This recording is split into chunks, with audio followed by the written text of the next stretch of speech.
दुनिया के बाजार एक बार फिर दोराहे पर खड़े हैं। एक तरफ उसे महंगाई और ऊंची ब्याज दरों की चिंता सता रही है, तो दूसरी तरफ इजराइल और ईरान के बीच बढ़ता तनाव है। इतना ही नहीं, चीन और यूरोप की संभावित सुस्ती से भी सरदर्द बढ़ने की आशंका है। इन ग्लोबल चुनौतियों के साथ भारतीय बाजारों के सामने लोकसभा चुनाव और तिमाही नतीजों के ट्रिगर भी हैं। इलेक्शन रिजल्ट्स तो जून में आएंगे, लेकिन क्वार्टरली रिजल्ट से शेयरों में एक्शन तो अभी से ही बढ़ गया है। लिहाजा ये वक्त है अच्छे प्रदर्शन वाली कंपनियों को पहचानने का और उनमें निवेश करने का, जो 2 को 4 बनाने का दम रखती हैं।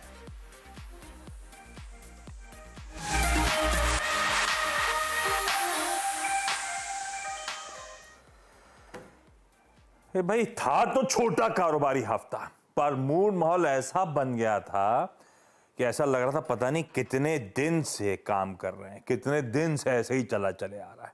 टफ रहा दरअसल ये हफ्ता इक्विटीज के लिहाज से। तो भैया, अनवाइंड करने का समय आ गया है। रिलैक्स करिए, एंजॉय करिए, रिजुविनेट करिए और एक फ्रेश माइंड के साथ अगले हफ्ते लौट के आइए। हाँ, इस बीच दरअसल शायद हमें इस वीकेंड में सोचने का मौका मिले, एनालाइज करने का मौका मिले। और लॉजिक तो ये कहता है, जब अच्छे बुल मार्केट्स में हो शेयर बाजार, अच्छी तेजी में हो, तो कोई भी करेक्शन का कोई भी वजह हो, वो दरअसल खरीदारी करने की, अच्छी क्वालिटी, अच्छी पेडिग्री के स्टॉक्स एक्यूमुलेट करने का बेहतरीन मौका होता है। अगर इस लॉजिक के साथ उतर के आएंगे अगले हफ्ते, तो उसी कड़ी में हम मदद करने की कोशिश कर रहे हैं। आज आइडिया वही है, कुछ बेहतरीन स्टॉक्स हाईलाइट करने का, हमेशा की तरह वीकेंड स्पेशल का, लेकिन हमेशा की तरह एक एडिट तड़के के साथ। मैं सब बताऊंगा करने क्या वाले हैं, क्या आइडिया है, क्या रैशनल के साथ उतरे हैं। पर पहले जो आज मदद करने वाले हैं, सब आपको आपकी स्क्रीन पे नजर आएंगे। हेम सिक्योरिटीज की आस्था जैन, चोला सिक्योरिटीज के धर्मेश कांत साहब और एसबीआई सिक्योरिटीज के सन्नी अग्रवाल, आप तीनों का स्वागत है कार्यक्रम में। धर्मेश, यार मुश्किल हफ्ता रहा है, एक ब्रेक की जरूरत थी, कुछ सोचा अनवाइंड कैसे करेंगे? Good afternoon. आराम से बैठ के 3-4 मूवीज कैचअप करना है, वो बैठ के वीकेंड पे करेंगे। I think that's the best way of unwinding.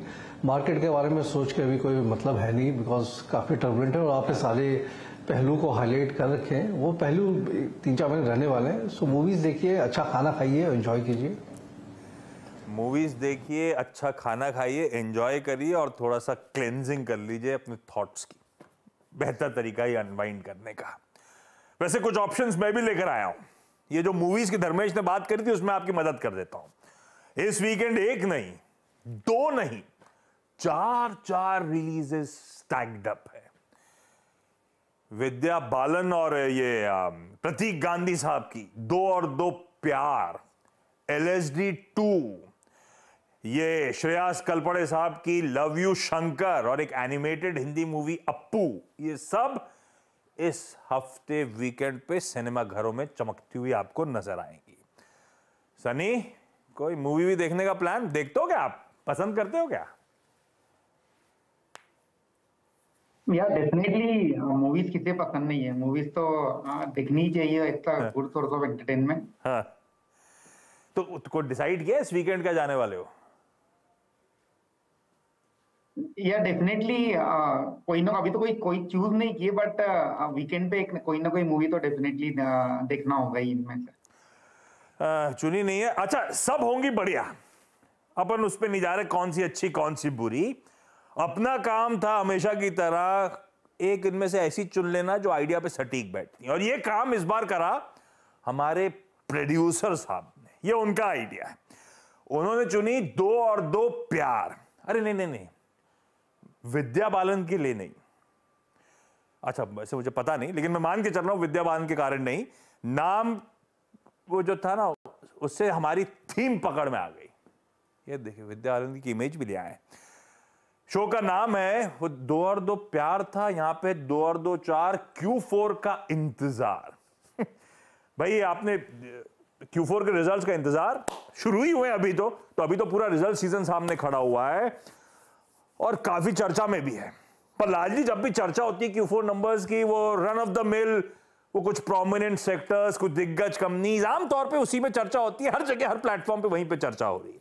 पर यहां पे हमने कोशिश करी कि थोड़ा सा लीक से हट कर जाए, उन पॉकेट्स, उन सेक्टर्स की चर्चा करें जो आमतौर पे यूजुअल डिस्कशंस में सामने नहीं आते। कोशिश होगी इस आधे घंटे में ऐसे 9 सेक्टर्स टटोल लिए जाए। वो जो 9 सेक्टर्स जिनकी हम चर्चा करने वाले हैं वो आपकी स्क्रीन्स पर हैं। कोई रियल एस्टेट, कोई सीमेंट, कोई एनबीएफसी, कोई chemical, construction, defence, auto ancillary, consumption, renewables, बहुत इंटरेस्टिंग स्पेसेस, और इनकी चर्चा बहुत कम होती है।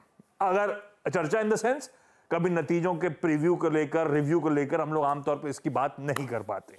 तो आज इसी तड़के पे उतरे हुए हैं और कोशिश, अब सेक्टर के परफॉर्मेंस छोड़ देते हैं, अपन तो सीधे उतरेंगे इन चुनिंदा सेक्टर्स में से कौन सी ऐसी इंटरेस्टिंग कंपनी, ये ज्यादातर वो सेक्टर है जहां पे मिड कैप्स का दबदबा है ज्यादातर, तो कौन सी ऐसी मिड कैप है जो एक्सपर्ट्स को इस सेक्टर से ज्यादा पसंद आती है, चाहे वो Q4 के आने वाले परफॉर्मेंस के दम पर या वैसे भी जिस कंपनी का आउटलुक बहुत स्ट्रांग है।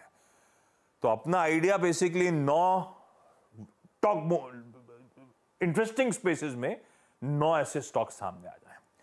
और क्या पता इस सेल में जो बाजार में इस समय चल रही है, हमें बहुत अच्छे मौके मिले गिरावट में उन बेहतरीन स्टॉक्स को खरीदने के। इसलिए मैंने कहा था कुछ फूड फॉर थॉट दे देंगे हम लोग आपको। वीकेंड पे पढ़िएगा, समझिएगा कहां पे आपको निवेश करना है, इस सेल का कैसे फायदा उठाना है। सिर्फ एक शेयर मार्केट की सेल है जहां पे जब लगती है तो हम लोग पैनिक कर जाते हैं, अदरवाइज दुनिया भर में सेल पे जाके खरीदारी करते हैं। यहां ऐसा मत करेगा इस बार। खैर, आस्था आइडिया ठीक है ना? जी बिल्कुल। गुड आफ्टरनून आशीष। आइडिया बहुत अच्छा है और Q4 रिजल्ट्स का भी आगाज भी हो चुका है आईटी से। मुझे तो लगता है कि बिल्कुल अब यहाँ पे एक अच्छी एंट्री के लिए कौन कौन से मौके हैं ये जरूर देखने को मिलेंगे और उसमें जरूर एंट्री करें, और मार्केट भी करेक्ट हो रहे हैं तो मौका तो बढ़िया है। एक तो आस्था की मजबूरी भी है, बोले पैनल में बिठा लिया उसके बाद पूछना आइडिया अच्छा है कि बुरा है, मजबूरन बोलना ही पड़ेगा आस्था को, और कोई इलाज है नहीं इनके पास। मैं कुछ इंटरेस्टिंग सेक्टर्स पे जा रहा हूं, कुछ सेक्टर की झलक के साथ साथ उस पे सबसे प्रेफर्ड स्टॉक इन ब्रोकरेजेस का, जिनके एक्सपर्ट्स इस पैनल पे इस समय बैठे हुए हैं, उनको सबसे ज्यादा क्या पसंद आ रहा है। शायद उसके नंबर्स भी अच्छे आ जाए। एनी विच वेज बहुत अट्रैक्टिव स्टॉक्स है। धर्मेश, आप शुरुआत करो। 2023 से जिस पॉकेट ने सबसे तगड़ा सरप्राइज करा वो था रियल एस्टेट। एक तरफा मूव, आमतौर पे इस तरह से मूव्स हमने रियल एस्टेट पे आते हुए नहीं देखे।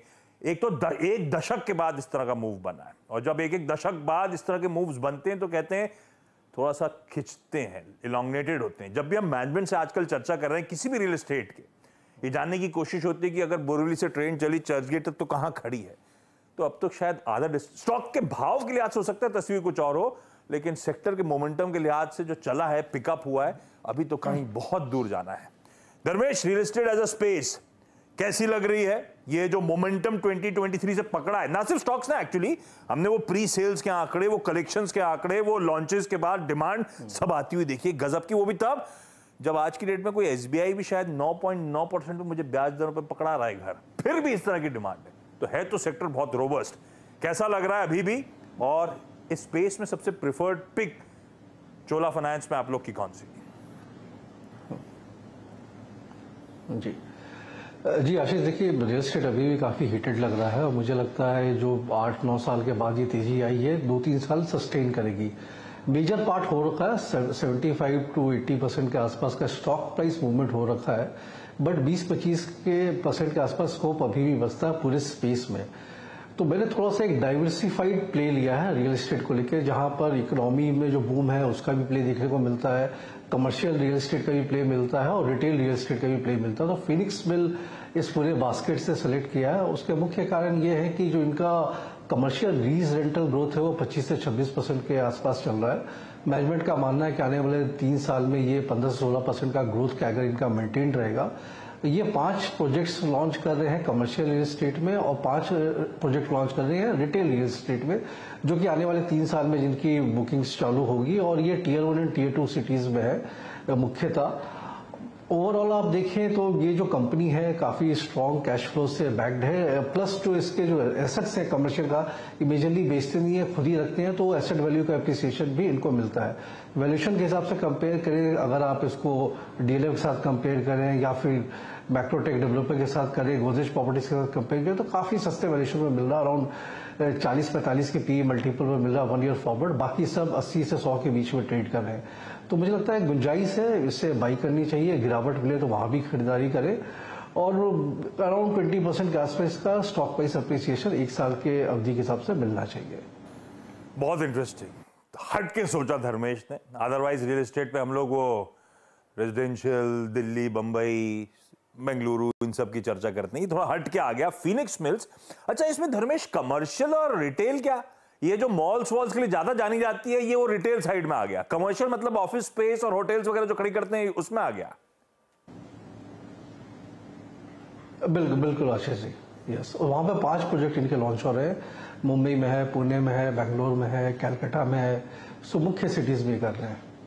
फीनिक्स मिल्स 3800 के टारगेट के साथ, अगर रियल एस्टेट का एक इंटरेस्टिंग प्ले, जो शायद लगता ऐसा था कि मुझे तो काफी तेजी आ गई है, वैल्यूएशन स्ट्रेच्ड होंगे, लेकिन धर्मेश ब्यूटीफुली हाईलाइट करते हुए कि वैल्यूएशंस के फ्रंट पे भी अभी बढ़िया कंफर्ट है। वैसे इसके हाल फिलहाल अभी वो Q4 के अपडेट्स आए थे और अपडेट्स वाकई बहुत स्ट्रांग थे। हालांकि ये ध्यान रखिएगा, हर क्वार्टर में नए नए मॉल्स जुड़ रहे हैं, तो उससे भी अपडेट्स को फायदा मिल रहा है। सेम स्टोर सेल्स ज्यादा बेहतर पैमाना होता है जब इस कंपनी का आपको आकलन करना हो। पर फीनिक्स मिल्स अच्छी लग रही है। रियल एस्टेट में अगर कोई दाव लगाने वाली कंपनी है, जिसके शायद वो खैर Q4 के अपडेट कह भी रहे कि इस बार के नतीजे भी अच्छे होंगे, और एनी विच वेज धर्मेश कह रहे हैं आउटलुक भी रोबस्ट है इस कंपनी का।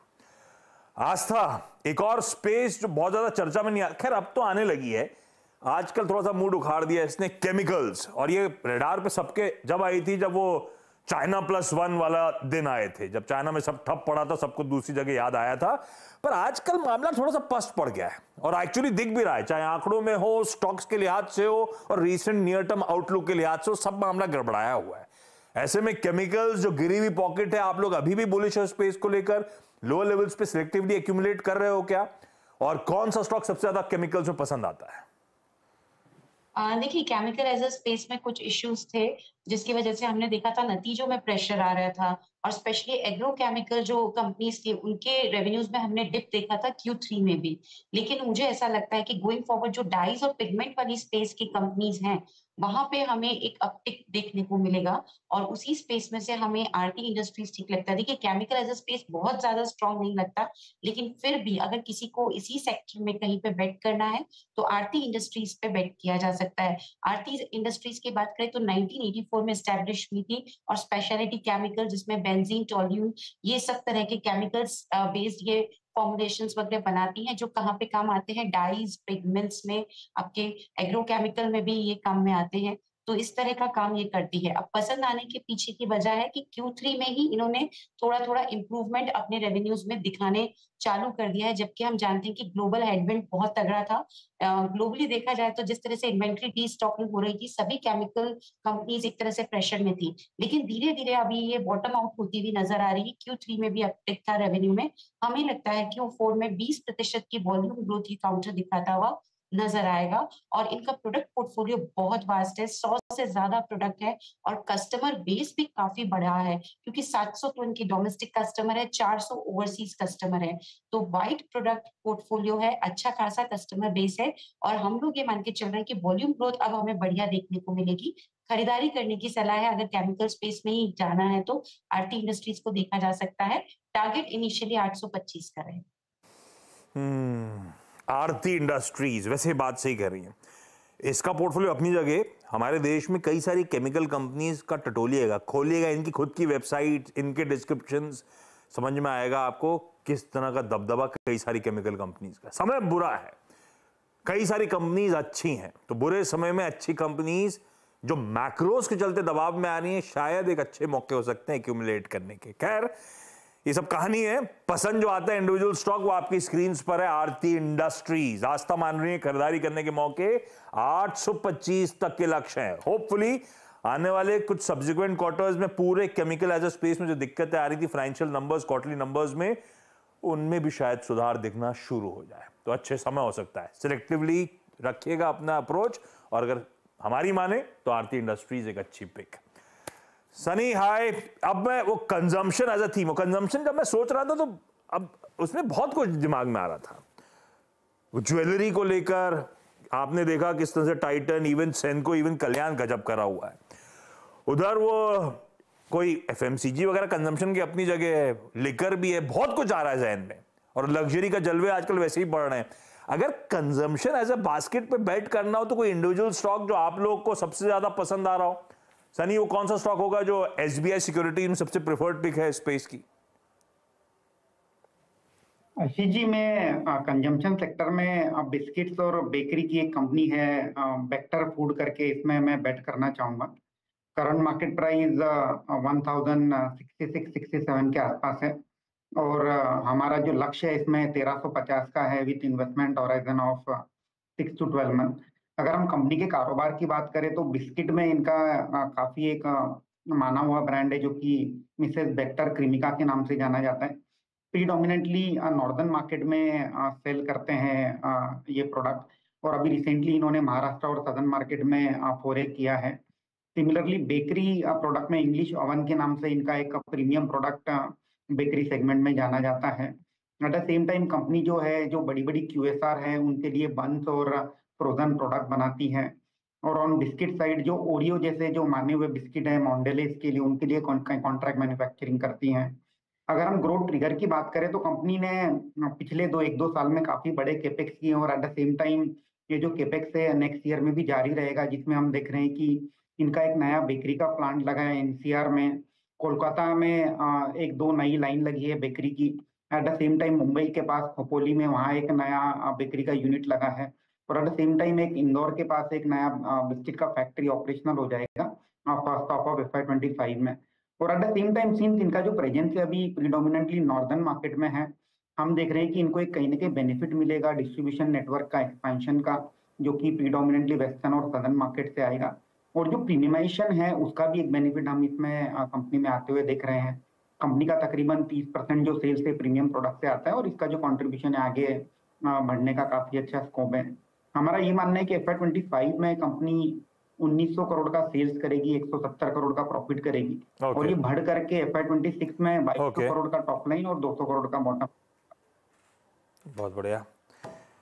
Mrs Bectors Food, Cremica, English Oven, कई सारी जगह जब बर्गर्स और केचप्स वगैरह भी आप खाते वाते हैं ना, ज़्यादातर सप्लाई उन बड़े बड़े MNCs को यही कंपनी करती है। इंटरेस्टिंग स्टोरी है। कहाँ से मिसेस बेक्टर ने लुधियाना में वो कामकाज की शुरुआत करी थी, पार्टीज वार्टीज के लिए केटरिंग करते करते आज कहाँ की कंपनी खड़ी हो गई है।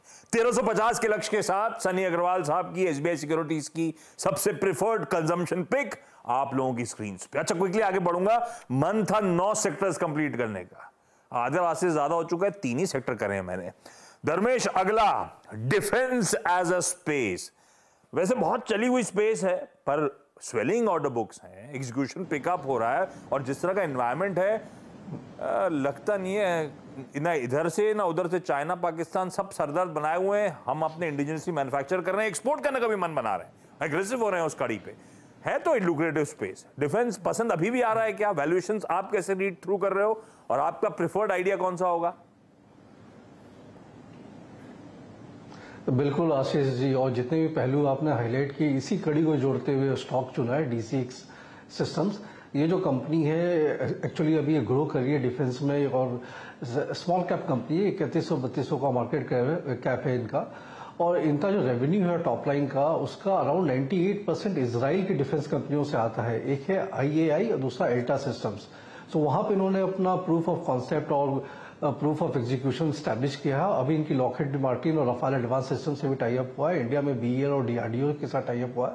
इनके 3 मुख्य डिविजन्स हैं। एक है सिस्टम इंटीग्रेशन जहां पर PCB का असेंबली का काम करते हैं, दूसरा है केबल एंड वायर हार्नेस, और तीसरा है kiting. So cable and wire harness और किटिंग अभी छोटा है बट ये बढ़ेगा। EMS और MRO में भी ये कार्यरत होने वाले हैं। नंबर की बात करें तो 1200-1300 करोड़ के आसपास का टॉप लाइन है, जो कि 2100 दिखता है 2 साल में, और जो प्रॉफिटेबिलिटी है 70 करोड़ से 122 करोड़ की दिखती है 2 साल के बाद। सो काफी अच्छा इनका टाइप चल रहा है, ऑर्डर इनफ्लो बढ़ते जा रहे हैं। मुझे लगता है कि ये एक बड़ी मिड कैप कंपनी बनने वाली आने वाले 5-7 साल में। इसे बाई करके चल सकते हैं। इनिशियल प्राइस टारगेट जो हम लोगों ने रिपोर्ट में कहा था 379 के लिए।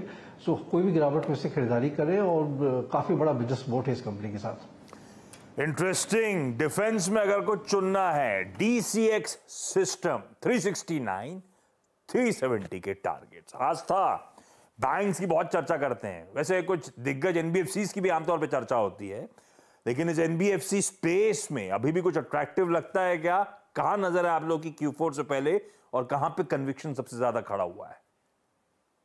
पूना वाला फिनकॉर्प अच्छा लगता है, खरीदारी करने की सलाह रहेगी 575 के लक्ष्य के लिए। देखा जाए तो हम लोग एक्सपेक्ट कर रहे हैं कि जो इनकी एयूएम ग्रोथ है वो बहुत सॉलिड आनी चाहिए, लगभग 54% का ग्रोथ आना चाहिए ईयर ऑन ईयर बेसिस पे, और निम्स भी ये लोग स्टडी रखते हुए नजर आएंगे 10% के आसपास। मुझे लगता है जो कॉस्ट ऑफ बोरिंग्स है वो भी लोअर डाउन होंगी। सो आने वाले नतीजों पे पूरा भरोसा है, और इसीलिए पूना वाला फिनकॉर्प को खरीदारी करने की सलाह रहेगी 575 के लक्ष्य। ब्यूटीफुल। आस्था वैसे पूना को बिलोंग करती है, लेकिन उससे कोई लेना देना नहीं कि पूना वाला फिनकॉर्प इस कंपनी का नाम है। पूना के प्रमोटर्स हैं, प्रमोटर्स हाल में बदले थे, उसके बाद से स्ट्रीट का कन्विक्शन बढ़ता जा रहा है, और खैर क्वार्टरली रन रेट भी बहुत अच्छा इंप्रूव होता हुआ इस कंपनी का। रेडार पे रखिए 575 के लक्ष्य, पूना वाला फिनकॉर्प एनबीएफसी स्पेस में सबसे अट्रैक्टिव आइडिया। सनी जी, एक और स्पेस वो है रिन्यूएबल्स की, है थोड़ा सा मुश्किल इसमें से कुछ सिंगल आउट करना। पता नहीं आपकी ब्रोकरेज को कुछ पसंद आता है नहीं आता है, पर फिर भी रडार पे है ये पॉकेट, रडार पे तो रखनी चाहिए। कुछ पसंद आता है नहीं आता, ये बताओ आप। आशीष जी, इसमें मेरी पिक रहेगी Praj industries. Basically capital goods company है जो इथेनॉल और ब्रिवरीज के लिए मशीनरी और प्लांट लगा के देती है, और हमारा इसमें जो लक्ष्य है 600 रुपीज का है। रिसेंटली ये सेक्टर थोड़ा ट्रबल में आया था, जहाँ गवर्नमेंट ने एक रिस्ट्रिक्शन डाली थी कि जो शुगर केन जूस से इथेनॉल का जो कन्वर्जन है वो स्टॉप किया था। बट मुझे लगता है कि पोस्ट इलेक्शन ये जो डिसीजन है शायद रिवर्स हो जाएगा, और इसका सीधा सीधा बेनिफिट प्राज को आते हुए दिखेगा। तो काफी रोबस्ट ऑर्डर बुक है, तकरीबन 4000 करोड़ की ऑर्डर बुक है, 1 टाइम एनुअल सेल्स की है। और हमारा ये मानना है कि डेट फ्री कंपनी है, 25% ROE बनाती है, 410 करोड़ का प्रॉफिट बनाने की क्षमता रखती है FY26 में, 22 के पी मल्टीपल पे मिल रही है FY26 के लॉन्ग टर्म पोर्टफोलियो में ऐड करना चाहिए। आइडिया अच्छा है, बेहतरीन कंपनी है, बायो एनर्जी पे थ्रस्ट है, ये अच्छा एक रिन्यूएबल को खेलने का प्रॉक्सी बेट है। रखिए रडार पे प्राज इंडस्ट्रीज को। सनी अग्रवाल साहब कह रहे हैं 600 के टारगेट्स के लिए, और इस गिरावट में ये ध्यान रखिएगा, ये टारगेट्स तो आज के समय के भाव हैं, गिरावट में और अच्छे मौके होंगे इन स्टॉक्स को एक्यूमुलेट करने के। ऐसे ही कुछ और इंटरेस्टिंग स्टॉक्स, कुछ और इंटरेस्टिंग सेक्टर्स की पिक्स जानेंगे एक छोटे से ब्रेक के उस पार। हम Q4 के रिजल्ट्स का इंतजार कर रहे हैं, उससे पहले कुछ सिलेक्टिव सेक्टर्स की बेहतरीन पिक्स आपके पास लेकर आए हैं। पूरे ब्रेक में डॉक्टर साहब ने मुझे बहुत सुना दिया है, कितना ओवर हो चुका हूं मैं ऑलरेडी शो में, कैसे टाइम को मैनेज करना है अभी भी नहीं कर रहा हूं, तो क्विकली पिक्स की तरफ आगे बढ़ रहा हूं। एक्सपर्ट से जान लिया जाए उनके अगले राउंड ऑफ पिक्स। धर्मेश के पास चला जाए, construction as a space. Dharmesh, आपका preferred idea? NCC preferred idea है। ये चालू क्षेत्र में EPC, BOT, railway and water management काफी अच्छा ऑर्डर बुक है, 3x book to bill ratio है। मुझे लगता है इसमें विजिबिलिटी काफी स्ट्रांग है, एग्जीक्यूशन भी काफी अच्छी चल रही है। इसे बाई करना चाहिए 20% के अपसाइड के लिए 1 साल की अवधि से। साल में 20% का अपसाइड मौजूदा भाव से, गिरावट में और एक्यूमुलेट करने के और अच्छे मौके होंगे, और बेहतर रिस्क रिवॉर्ड बनता चले जाएगा। Aastha, auto ancillary as a space. ASK automotive, in fact IPO आया था नवंबर में 282 रुपीज पे, अभी तो 300 के पार चल रहा है। ये कंपनी बढ़िया लगती है क्योंकि ये लोग एडवांस ब्रेकिंग सिस्टम बनाते हैं, ब्रेक शू वगैरह बनाते हैं, और ये सब 2 व्हीलर्स को टारगेट करते हैं। इनका काफी बढ़िया मार्केट शेयर है, 50% के आसपास का प्रोडक्शन वॉल्यूम की टर्म्स में मैं बात करूं, और बड़े बड़े क्लाइंट्स इनके साथ एसोसिएटेड हैं, स्ट्रॉन्ग फाइनेंशियल परफॉर्मेंस है। मुझे लगता है आगे जाते हुए कंपनी वेल प्लेस्ड है। अगर ऑटोमोबाइल एंसिलरी स्पेस में किसी को टारगेट करना है तो ये कंपनी देखी जा सकती है, खरीदारी करने की सलाह रहेगी 395 के टारगेट्स की। Beautiful, ask automotive. अच्छा सनी, सीमेंट में कुछ पसंद आ रहा है क्या? छोटी मझौली कंपनी, सबसे प्रेफर्ड आइडिया? आशीष जी, मुझे लगता है कि सीमेंट एक रीजनल प्ले होता है और इसमें एक कंपनी जो हमें लगती है नॉर्थ ईस्ट रीजन में बेस है, जो कि स्टार सीमेंट के नाम से जानी जाती है। मेरा इसमें प्राइस टारगेट रहेगा 300 का। बेसिकली 23% मार्केट शेयर है कंपनी का नॉर्थ ईस्टर्न बेल्ट में, और जहां इंडस्ट्री 7-8% वॉल्यूम ग्रोथ दिखा रही है, हमारा ये मानना है कि स्टार सीमेंट जो है तकरीबन 18 से 20% का वॉल्यूम ग्रोथ दिखाएगी अगले 2 सालों में। और इसके पीछे का एक कारण ये है कि जो कंपनी की कैपेसिटी है वो डेफिनेटली कहीं ना कहीं 1.5 गुना से 2 गुना होगी अगले 2 साल में। और at the same time North East as a region is growing at a faster clip बाकी एंटायर इंडिया के इससे। और हमें लगता है कि आरओई आरओसी भी काफी हेल्दी है, 17-18% के आरओई कंपनी FY26 में रिपोर्ट करेगी। 11 times FY26 EV beta multiple पे चल रही है। 300 रुपए के टारगेट से पोर्टफोलियो में ऐड करना चाहिए। स्टार सीमेंट 300 के लक्ष्य, ब्यूटीफुल। दिखाइए प्लीज, एक रैप अप प्लेट दिखा दीजिए, सारे पिक्स को क्विकली रैप अप कर देता हूं। अरे वाह, ये तो बहुत बढ़िया लग रही है। धर्मेश ने रियल एस्टेट में फीनिक्स मिल्स चुना, डिफेंस में DCX सिस्टम्स और कंस्ट्रक्शन में NCC। सनी ने कंजम्पशन में मिसेस बेक्टर्स, रिन्यूएबल्स में प्राज इंडस्ट्रीज और सीमेंट में स्टार सीमेंट पे दाव लगाया।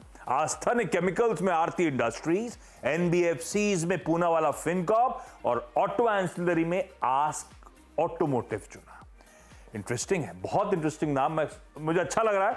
वो रन ऑफ द मिल नामों से हटकर कुछ इंटरेस्टिंग, इनमें से ज्यादातर बहुत इंटरेस्टिंग स्टोरीज और इंटरेस्टिंग नाम आज आपकी स्क्रीन पे। ये है आपका होमवर्क, वीकेंड में पढ़िएगा, समझिएगा, जो जो पसंद आ रहे हैं उनमें खरीदारी करने का मन बनाया जा सकता है। कुछ सिलेक्टिव एक्सपर्ट्स की बढ़िया सी पिक्स आप लोगों की स्क्रीन पे। आप तीनों का जुड़ने के लिए, बेहतरीन स्टॉक आइडियाज देने के लिए थैंक यू सो मच, और आप सबका जुड़ने के लिए धन्यवाद। नमस्कार।